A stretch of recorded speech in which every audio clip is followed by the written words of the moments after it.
Bismillahirrahmanirrahim. Assalamu alaikum students. Welcome to Convene9 channel. Today we are going to discuss peculiar behavior of lithium. Lesson number 3, unit number 2. What is peculiar behavior of lithium? में हमने देखना यह है कि lithium अपने group के बाकी members यानी अल्कली मेटल्स का जो ग्रुप है उस ग्रुप में लिथियम जो है बाकी एलिमेंट्स या मेटल्स की तरह बिहेव क्यों नहीं करता है, क्यों लिथियम जो है कुछ स्पेशल कैरेक्टरिस्टिक्स रखता है। सबसे पहले हम लिथियम के जनरल पॉइंट्स देख लेते हैं। हमें पता है जो लिथियम है कॉमनली कहाँ पे यूज़ होता है, लिथियम आयन बैटरीज में होता है।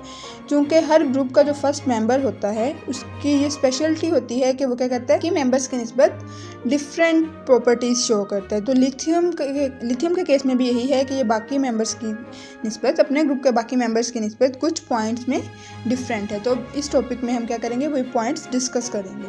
लिथियम का सबसे पहले कौन सी वजूहात हैं जिनकी बेस पे लिथियम जो है बाकी अपने एलिमेंट से डिफरेंट है, वो कौन से दो पॉइंट्स हैं। एक तो यह है कि लिथियम का जो रेडियस है वो क्या होता है, बहुत स्मॉल अपने ग्रुप के एलिमेंट्स की निस्बत, यानी अल्कली मेटल्स के ग्रुप में जितने बाकी मेंबर्स हैं। जैसे कि हमने बात की थी अल्कली मेटल्स के ग्रुप को कैसे याद किया था, हाली ने की रब से फरियाद।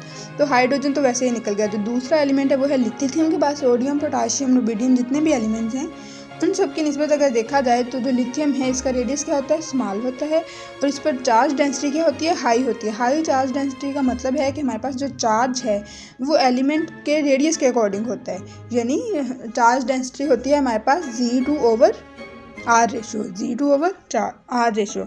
अब हमारे पास सोडियम, पोटाशियम और रुबिडियम इन सब पर भी +1 चार्ज हो, लिथियम पर भी +1 चार्ज हो, लेकिन चार्ज डेंसिटी किसकी ज़्यादा होगी, चार्ज डेंसिटी उसकी ज़्यादा होगी जिसका रेडियस स्मॉल होगा। क्यों? क्योंकि हमें पता है चार्ज डेंसिटी जो होती है वो G/R रेशो होती है, चार्ज टू रेडियस रेशो। तो चार्ज टू रेडियस रेशो जिसका रेडियस जो है स्मॉल होगा उसकी चार्ज डेंसिटी की वैल्यू क्या आएगी, ज़्यादा। तो लिथियम की क्या है, चार्ज डेंसिटी की वैल्यू ज़्यादा होती है। अब हम चलते हैं लिथियम के पॉइंट्स की तरफ। लिथियम किन किन पॉइंट्स में बाकी एलिमेंट से डिफरेंट है। सबसे पहले तो लिथियम की अगर साइज़ की बात की जाए तो लिथियम क्या है, एक्सट्रीमली स्मॉल होता है as compare to other alkali metals. Then है more polarising power of ion. जो लिथियम का आयन है इसकी पोलराइजिंग पावर बहुत ज़्यादा होती है। पोलराइजिंग पावर का मतलब होता है कि एक आयन जो है वो किसी दूसरे आयन को अपनी तरफ कितनी अट्रैक्शन के साथ खींचा है। क्योंकि लिथियम जो है इस पर चार्ज डेंसिटी ज़्यादा है, जैसे कि अभी हमने पीछे बात की है हाई चार्ज डेंसिटी है। तो चार्ज डेंसिटी ज़्यादा होने की वजह से ये क्या करेगा, जो एटम आयन जो इसके साथ अटैच हो रहा होगा बॉन्डिंग में, उसको अपनी तरफ ज़्यादा अट्रैक्ट करेगा। नेक्स्ट इसका पॉइंट आता है हमारे पास लीस्ट इलेक्ट्रोपॉजिटिव। लीस्ट इलेक्ट्रोपॉजिटिव का मतलब है कि ये कितने इलेक्ट्रॉन्स रिमूव कर सकता है। अब लिथियम के पास हमें पता है 2 शेल्स होते हैं। उन 2 शेल्स में फर्स्ट जो शेल है अगर कॉन्फ़िगरेशन देखी जाए 1s2 एंड 2s1, अगर 2s1 में से हम एक इलेक्ट्रॉन निकाल दें तो 1s2 आ जाता है। तो 1s2 में से तो पॉसिबल ही नहीं है कि हम वो इलेक्ट्रॉन भी निकाल दें।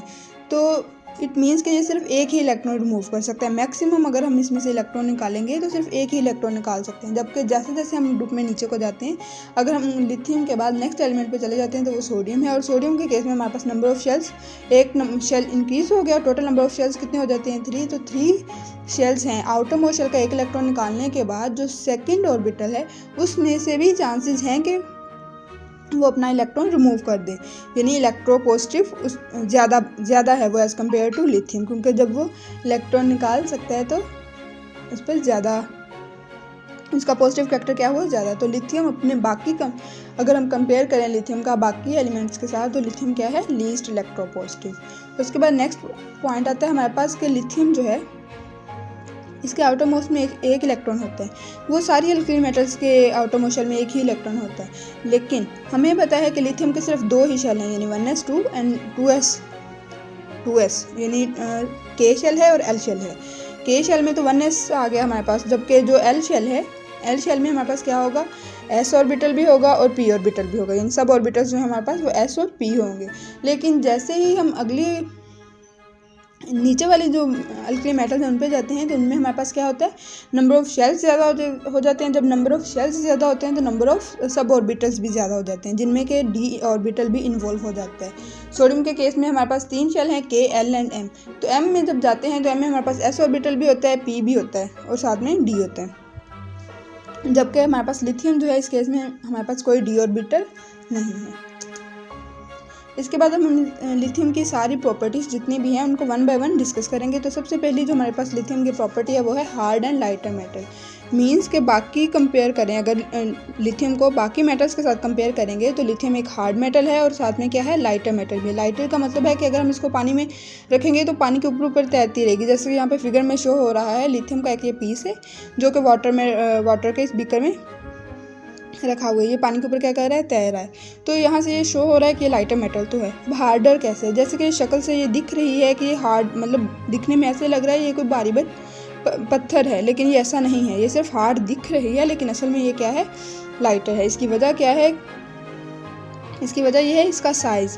क्योंकि देखिए हमें पता है कि लिथियम जो है सबसे छोटा एलिमेंट है अपनी बाकी कंपेयर करें अगर अल्कली मेटल से, तो लिथियम क्या है, एक छोटा एलिमेंट है। तो इसके पास तो सिर्फ 2 ही शेल हैं जिनमें इलेक्ट्रॉन है। जैसे जैसे हम मूव करते हैं ग्रुप में डाउन तो हमारे पास नंबर ऑफ शेल्स इंक्रीज होते जाते हैं, साइज बढ़ता जाता है, तो वो क्या होते जाते हैं, भारी होते जाते हैं। साल्ट्स ऑफ एनाइन मीन्स के लिथियम जब किसी एनाइन के साथ मिलकर कोई कंपाउंड बनाएगा लिथियम सॉल्ट बनेगा। जैसे कि लिथियम यहाँ पे हाइड्रोक्सिल के साथ लगा हुआ है तो ये लिथियम का क्या है, एक सॉल्ट है, जो कि यहाँ पे हाइड्रोक्सिल ग्रुप क्या है, एनाइन है। तो लिथियम सॉल्ट ऑफ एनाइन ये बना हुआ है। तो बात यहाँ पे ये कि जब लिथियम सॉल्ट्स ऑफ एनाइंस जो होते हैं इनके पास क्या होती है, हाई चार्ज डेंसिटी होती है, लेकिन जब इनको वाटर में सोल्व करवाया जाता है तो ये सोलेबल नहीं होते हैं, ये वाटर में सोलेबल नहीं होते हैं, ये लेस सोलेबल होते हैं। अब चलते हैं नेक्स्ट पॉइंट की तरफ। नेक्स्ट पॉइंट है स्टेबल कॉम्प्लेक्स कंपाउंड्स। यानी लिथियम अगर कंपाउंड्स बनाता है तो वो स्टेबल कॉम्प्लेक्स कंपाउंड्स बनाता है। हम कॉम्प्लेक्स कंपाउंड्स की बात कर रहे हैं, सिंपल कंपाउंड्स की बात नहीं कर रहे, ठीक है।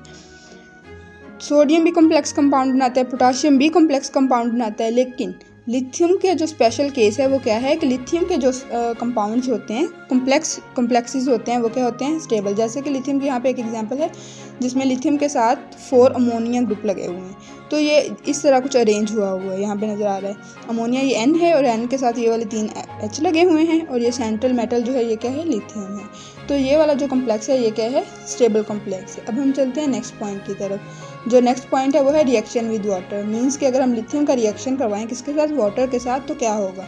मोस्टली ये होता है कि अगर अल्कली मेटल्स को वाटर के साथ रिएक्ट करवाया जाए तो ब्लास्ट होता है, लेकिन लिथियम के केस में क्या होता है कि लिथियम को अगर वाटर के साथ रिएक्ट करवाया जाए तो लिथियम हाइड्रोक्साइड बन जाता है और साथ में वाटर गैस होती है। यहाँ पे आप सोडियम का देख सकते हैं, एक पिक्चर यहाँ से शो हो रहा है कि सोडियम ये वाटर का एक बीकर था जिसके अंदर हमने क्या किया, सोडियम मेटल को जब ऐड किया तो ये ब्लास्ट हो गया। पॉइंट है lithium salts of large polarisable ions. यानी लिथियम जो सॉल्ट्स बनाता है, लिथियम जो कंपाउंड्स बनाता है किस केस में, अगर लार्ज पोलराइजेबल एनाइंस के साथ, तो वो लेस स्टेबल होते हैं। कैसे, लिथियम लार्ज पोलराइजेबल आयन कौन कौन से, लार्ज पोलराइजेबल आयन में आते हैं हमारे पास बाइकार्बोनेट्स, ट्राईआयोडाइड और हाइड्रोजन सल्फाइड। यानी अगर हमारा लिथियम जो है वो बाइकार्बोनेट के साथ कंपाउंड बनाए या ट्राईआयोडाइड के साथ या हाइड्रोजन सल्फाइड के साथ अगर लिथियम बनाएगा कंपाउंड, तो ये वाले जो एनाइन हैं, ये पोलराइजेबल एनाइन हैं जो बड़े बड़े हैं, इनकी वजह से लिथियम के जो कंपाउंड बनेगा वो लेस स्टेबल होगा। लेकिन अगर लिथियम जो है बाइकार्बोनेट की बजाय सिंपल कार्बोनेट बनाए, जिसका फार्मूला क्या है, लिथियम कार्बोनेट का ये फार्मूला यहाँ पे शो हो रहा है, या फिर लिथियम सिंपल ट्राईआयोडाइड की बजाय लिथियम आयोडाइड बनाए, तो ये कंपाउंड्स रूम टेम्परेचर पर क्या होते हैं, स्टेबल होते हैं। जबकि अगर हम बाकी अल्कली मेटल्स की बात करें तो वो बाइकार्बोनेट्स, ट्राईआयोडाइड और हाइड्रोजन सल्फाइड के कंपाउंड्स बनाती हैं रूम टेम्परेचर पे और वो स्टेबल भी होते हैं। लिथियम के केस में ये स्टेबल नहीं होते। अब हम चलते हैं नेक्स्ट पॉइंट की तरफ, पॉइंट नंबर 6, जिसमें हमने क्या करवाना है, लिथियम का रिएक्शन करवाना है एयर के साथ। तो लिथियम जब एयर के साथ रिएक्शन करती है तो क्या बनाती है, नॉर्मली ऑक्साइड्स बना देती है। बाकी जो कंपाउंड्स हैं इस ग्रुप के वो भी क्या करते हैं, ऑक्साइड्स ही बनाते हैं। लेकिन उनके पास जो स्पेशल केस है उन सारे कंपाउंड्स के पास, वो ये है कि वो पर ऑक्साइड्स भी बनाते हैं और सुपर ऑक्साइड्स भी बनाते हैं। पर ऑक्साइड क्या होता है, पर ऑक्साइड होता है कि हमारे पास एक R ग्रुप हो और 2 ऑक्सीजन ग्रुप लगे हुए हैं, 2 ऑक्सीजन एटम लगे हुए हैं सेंटर में, और फिर हमारे पास क्या हो, R ग्रुप। तो लिथियम के केस में कोई पेरोक्साइड नहीं बनता है। लिथियम क्या करता है, सिंपली नॉर्मल ऑक्साइड बनाता है। जबकि सुपर ऑक्साइड के केस में क्या होता है कि हमारे पास O-2 ग्रुप अटैच होता है एलिमेंट के साथ, मेटल के साथ। लिथियम जो है वो सुपर ऑक्साइड भी नहीं बनाता। अगर लिथियम के ऑक्साइड के फार्मूले की बात की जाए तो लिथियम के ऑक्साइड का फार्मूला क्या होगा, Li2O। जबकि अगर यहाँ पे हम पेरोक्साइड की बात करें तो उसका फार्मूला हमने देख लिया, और सुपर ऑक्साइड की बात करें तो उसका फार्मूला भी हमने डिस्कस कर लिया। बात करते हैं नेक्स्ट पॉइंट की। नेक्स्ट पॉइंट है लिथियम हाइड्राइड। यानी अगर लिथियम के हाइड्राइड बनेंगे तो उस केस में लिथियम किस तरह एक स्पेशल बिहेवियर शो करेगा। जैसे कि हमने पिछले लेक्चर में फर्स्ट चैप्टर में हाइड्राइड्स का पूरा टॉपिक पढ़ा था। हाइड्राइड्स के टॉपिक्स में हमने पढ़ा था कि हाइड्राइड किस तरह बनते हैं। हाइड्राइड के लिए हाइड्रोजन एटम का किसी दूसरे एटम के साथ अटैच होना जरूरी है। तो यहाँ पे हम लिथियम की बात करें, लिथियम हाइड्राइड, तो ऑब्वियसली लिथियम जो है किसके साथ अटैच होगा, हाइड्रोजन के साथ। लिथियम और हाइड्रोजन में कौन सी बॉन्डिंग होगी, क्योंकि हाइड्रोजन का हमें पता है आउटरमोस्ट शेल में सिर्फ एक इलेक्ट्रॉन होता है और लिथियम जो है इसके भी आउटरमोस्ट शेल में एक ही इलेक्ट्रॉन है। तो लिथियम और हाइड्रोजन आपस में क्या करेंगे, कौन सा बॉन्ड बनेगा ये, क्योंकि हम पिछले टॉपिक में पढ़ चुके हैं हाइड्राइड्स का ये आयोनिक बॉन्ड बनेगा या कोवेलेंट बॉन्ड बनेगा, तो ये आप लोग खुद बताएंगे। उसके बाद हम बात करते हैं कि लिथियम जो है, ये लिथियम हाइड्राइड स्पेशल केस क्यों है as compare to other alkali metals. तो लिथियम के केस में क्या होता है, लिथियम के जो हाइड्राइड्स होते हैं ये क्या होते हैं, ज़्यादा स्टेबल होते हैं as compare to other alkali metals. Mean sodium, potassium, rubidium के जो हाइड्राइड्स होंगे वो इतने स्टेबल नहीं होते हैं, लेकिन लिथियम के क्या होते हैं, ज़्यादा स्टेबल होते हैं। अब हम बात करते हैं नेक्स्ट पॉइंट की। नेक्स्ट पॉइंट है हमारे पास 8, जिसमें है लिथियम के कंपाउंड्स। मीन्स अगर लिथियम को कंपाउंड बनाता है तो उस केस में हम उनकी थर्मल स्टेबिलिटी को अगर देखेंगे तो क्या होगा, लिथियम के कंपाउंड्स की जो थर्मल स्टेबिलिटी होती है वो कम होती है, जबकि बाकी जो जितने भी हैं हमारे पास अल्कली मेटल्स उनकी क्या होती है, थर्मल स्टेबिलिटी ज़्यादा होती है। तो लिथियम की थर्मल स्टेबिलिटी कम होने की वजह से भी लिथियम जो है वो स्पेशल बिहेवियर शो करता है। लिथियम के कंपाउंड्स जो होते हैं वो ज़्यादातर क्या होते हैं, कोवेलेंट होते हैं, जिसकी वजह से ये वाले हिलाइड्स, लिथियम के हिलाइड्स ऑर्गेनिक कंपाउंड्स में, ऑर्गेनिक सॉल्वेंट्स में ज़्यादा सोलबल होते हैं। जबकि अगर अल्काइल और अराइल, लिथियम के अल्काइल्स और अराइल्स की बात की जाए तो वो भी मोर स्टेबल होते हैं देन अदर अल्कली मेटल्स। तो इस पॉइंट में हम क्या कह सकते हैं कि लिथियम के जो कंपाउंड्स होते हैं वो as compare to sodium, potassium and rubidium compounds क्या होते हैं, ज़्यादा स्टेबल होते हैं। इसमें ऑर्गेनिक सॉल्वेंट्स में भी एंड अदर एंड इनके अराइल और अल्काइल्स भी क्या होते हैं, स्टेबल होते हैं। अब हम बात करते हैं 9 पॉइंट की। 9th पॉइंट है रिएक्शन विद एस्टाइलिन। यानी अगर हम लिथियम का रिएक्शन करवाएं एस्टाइलिन के साथ तो सबसे पहले हमें ये पता होना चाहिए एस्टाइलिन होती क्या है। एस्टाइलिन होती है ट्रिपल बॉन्ड, यानी carbon to carbon triple bond हो, कार्बन के साथ एक तरफ भी हाइड्रोजन हो और दूसरी तरफ भी हाइड्रोजन हो, तो इसे हम क्या कहते हैं, एस्टाइलिन।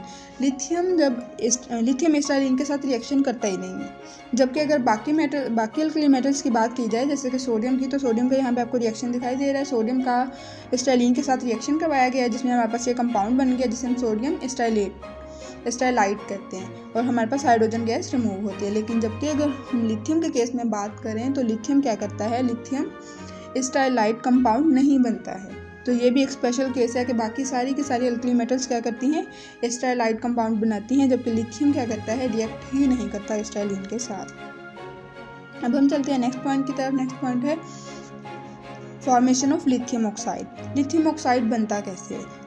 अगर हम लिथियम के हाइड्रोक्साइड लें, लिथियम के हाइड्रोक्साइड यानी लिथियम हाइड्रोक्साइड ले लें, लिथियम और साथ में OH हाइड्रोक्सिल ग्रुप लगा हुआ हो और उसको हम करें हीट, तो उसको हीट करने के बाद हमारे पास बन जाता है लिथियम ऑक्साइड। जबकि अगर हम बाकी कंपाउंड अल्कली मेटल्स की बात करें तो उन अल्कली मेटल्स में ये बिहेवियर बिल्कुल नहीं है कि अगर हम सोडियम का कोई हाइड्रोक्साइड लें, सोडियम हाइड्रोक्साइड लें और सोडियम हाइड्रोक्साइड को हीट करें और हमारे पास सोडियम ऑक्साइड बन जाए, तो ऐसा बिल्कुल नहीं होता है। ये सिर्फ लिथियम के केस में है कि लिथियम हाइड्रोक्साइड को जब हम स्ट्रॉन्गली हीट करते हैं तो वो क्या कर देता है, लिथियम ऑक्साइड बना देता है। जबकि अदर अल्कली मेटल्स जो हैं वो उनके हाइड्रोक्साइड्स क्या हैं, वो ये बिहेवियर शो नहीं करते। अब हम चलते हैं नेक्स्ट पॉइंट की तरफ। नेक्स्ट पॉइंट में हमारे पास है carbonates and nitrates of lithium. यानी लिथियम के कार्बोनेट्स और नाइट्रेट्स के केस में लिथियम किस तरह एक स्पेशल बिहेवियर शो करता है। लिथियम के अगर हम कार्बोनेट्स बनाएं या नाइट्रेट्स बनाएं तो वो जो कार्बोनेट और नाइट्रेट्स होते हैं वो खुद को ऑक्साइड्स में कन्वर्ट कर लेते हैं, लेकिन जबकि बाकी मेटल्स के जो नाइट्रेट्स होते हैं वो खुद को कन्वर्ट नहीं करते हैं किसी ऑक्साइड में। तो लिथियम के केस में क्या होता है, ये क्योंकि हमें पता है ये लेस इलेक्ट्रोपॉजिटिव कैरेक्टर है, जो कि हमने स्टार्ट में भी बात की थी कि क्यों इलेक्ट्रोपॉजिटिव, लेस इलेक्ट्रोपॉजिटिव है। तो कार्बोनेट्स और इसके जो नाइट्रेट्स होते हैं वो स्टेबल होते ही नहीं हैं। इसके कार्बोनेट्स और नाइट्रेट्स स्टेबल ना होने की वजह से ये कंपाउंड क्या करते हैं कि डीकम्पोज हो जाते हैं, किस चीज़ में, लिथियम ऑक्साइड्स में। जबकि अगर बाकी अल्कली मेटल्स की बात की जाए तो उनके कार्बोनेट्स और नाइट्रेट्स स्टेबल होते हैं और वो डीकम्पोज नहीं होते। अगर NO2 हो किसी कंपाउंड के साथ लगा हुआ तो उसे हम कहते हैं नाइट्राइट, मीन्स ये सोडियम नाइट्राइट है। जबकि अगर NO3 लगा हुआ हो, यानी किसी कंपाउंड एलिमेंट के साथ NO3 अटैच हो तो उसे हम क्या कहते हैं, नाइट्रेट। ये अक्सर कन्फ्यूजन होती है कि NO2 नाइट्राइट है या नाइट्रेट है। तो NO2 जो है वो क्या है, नाइट्राइट, जबकि NO3 जो है वो क्या है, नाइट्रेट। लिथियम के कार्बोनेट्स और लिथियम के नाइट्रेट्स का जो फार्मूला है वो यहाँ पे दिखाया गया है। लिथियम के कार्बोनेट का कुछ इस तरह की स्ट्रक्चर होती है और लिथियम के नाइट्रेट्स का जो स्ट्रक्चर होता है वो कुछ इस तरह का होता है। अब हम चलते हैं इनके नेक्स्ट पॉइंट की तरफ। नेक्स्ट पॉइंट है lithium reaction with nitrogen. Means अगर हम लिथियम का रिएक्शन करवाएं नाइट्रोजन के साथ तो क्या होगा। लिथियम का अगर नाइट्रोजन के साथ रिएक्शन करवाया जाए तो लिथियम नाइट्राइड बनता है। अगर एक नाइट्रोजन ग्रुप लगा हुआ हो किसी कंपाउंड में तो उसे हम नाइट्राइड कहते हैं। अगर NO2 लगा हुआ हो तो उसे नाइट्राइट ITE वाला नाइट्राइड कहते हैं। और अगर NO3 लगा हुआ हो तो उसे हम क्या कहते हैं, नाइट्रेट। तो यहाँ पे क्या है कि लिथियम जब नाइट्रोजन के साथ रिएक्ट करता है तो नाइट्राइड बना देता है, जबकि बाकी अल्कली मेटल्स जो होती हैं वो ये बिहेवियर शो नहीं करती है। लिथियम नाइट्राइड का जो फार्मूला होता है वो कुछ यूँ होता है। लिथियम 3 लिथियम एटम अटैच होते हैं किसके साथ, नाइट्रोजन के साथ। और हमें पता है नाइट्रोजन की जो वैलेंसी कितनी होती है, उसे 3 ही इलेक्ट्रॉन्स रिक्वायर होते हैं। अब हम चलते हैं नेक्स्ट पॉइंट की तरफ। नेक्स्ट पॉइंट है 13, जिसमें है लिथियम के क्लोराइड्स जो होते हैं वो एक्सोथर्मिक हीट ऑफ सोल्यूशन होती है। लिथियम के क्लोराइड मीन्स अगर हमारे पास लिथियम का क्लोराइड, हमने टेस्ट ट्यूब में लिथियम क्लोराइड लिया हुआ है, उसको हम बनाते हैं सोल्यूशन, तो हमारे पास जो रिएक्शन होगा वहाँ पे सोल्यूशन से जो हीट है वो क्या होगी, एक्सोथर्मिक रिएक्शन, यानी रिमूव होगी, वो टेस्ट ट्यूब क्या हो जाएगी, गर्म हो जाएगी, तो एक्सोथर्मिक रिएक्शन होगा। जबकि बाकी अल्कली मेटल्स जो है उनके केस में ऐसा नहीं होता। उनके केस में अगर उनके क्लोराइड्स का हम सोल्यूशन बनाएं, फॉर एग्जाम्पल NaCl को हमने सोल्यूशन बनाया है टेस्ट ट्यूब में, तो वो एक्सोथर्मिक रिएक्शन बिल्कुल नहीं होगा, वो एंडोथर्मिक रिएक्शन होगा।